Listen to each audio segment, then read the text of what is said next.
Hello everybody, welcome to my channel. This is a pathology video on nephropathology. This is the second in the series of videos on cystic diseases of kidney, and it covers the topic autosomal recessive polycystic kidney disease. This is by Dr. CSBR Prasad, Professor of Pathology, Sri Devaraja's Medical College.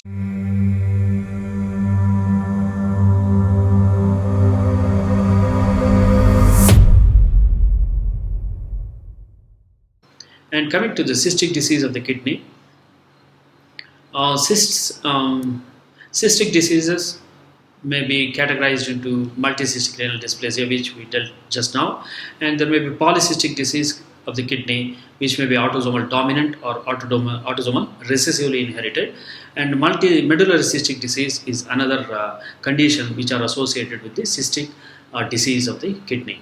And there may be acquired diseases like dialysis associated cystic disease, and sometimes you may see single cyst due to just obstruction to a small tubular tubule in the nephron, and it may be localized. It may produce localized simple cystic lesions.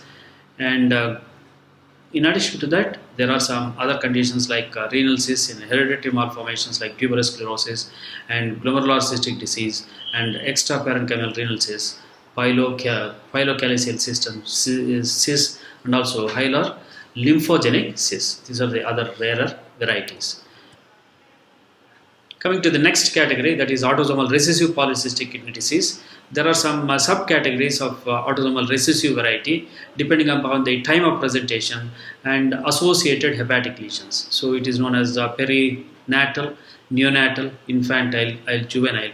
But perinatal, neonatal are the most common with serious manifestations and rapid renal failure. And the gene involved is PKHD1, which is located on chromosome 6, encodes for a protein known as fibrocystin. So again, this protein, also located in the cilia, is a transmembrane protein, and because of this defective protein, the cilia cannot sense the flow, which results in the dilatation of collecting ducts, and the same thing can be appreciated even in the biliary duct differentiation. So the hepatic cystic disease and also this autosomal recessive polycystic kidney disease, they are associated with this common pathology.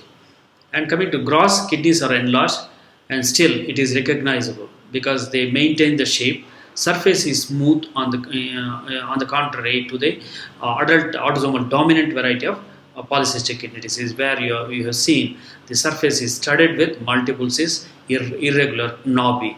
Whereas in the case of autosomal recessive, surface is smooth, kidney maintains its shape, and still it is identifiable kidney even though it is enlarged.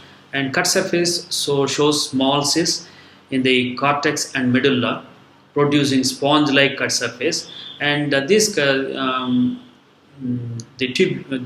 dilated cysts are they are linear in dilatation, and they are at right angles to the surface of the kidney. So microscopically, you will see cylindrical saccular dilatation of the collecting ducts, and the cysts are lined by cuboidal cells, and liver cysts, or 100% of the cases will show liver cysts due to biliary duct deformations. And you may appreciate the gross appearance of kidney involved in this autosomal recessive polycystic kidney disease, wherein you can appreciate the normal shape of the kidney being maintained, and the surface is smooth, unlike that of autosomal dominant variety. And cut surface is spongy. And multiple cysts are there, multiple cysts involving the cortex and medulla. And under the microscope, you will see the linear saccular dilatations of the collecting system, and these dilated tubular system is in right angles to the surface of the kidney.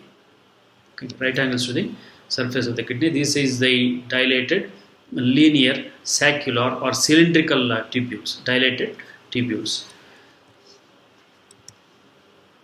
and they are right angles to the surface of the kidney. So coming to the complications of autosomal recessive polycystic kidney disease, congenital hepatic fibrosis is commonly associated with this, which may result in portal hypertension and splenomegaly and associated complications. Okay, and to leave you, there are 2 questions you can answer. Put your answers in your comment box, and we will get back to you with the right answer. So identify the pathology. This is autopsy of a dead born baby, and you can see that abdomen being opened. Identified pathology in this case, and this is the appearance of faces of a dead born fetus. You can please kindly list the abnormalities that you may appreciate in this phase. So leave your answers in the comment box, and we will get back to you with right answers. Thank you. Thanks for watching. Please subscribe by clicking the button subscribe.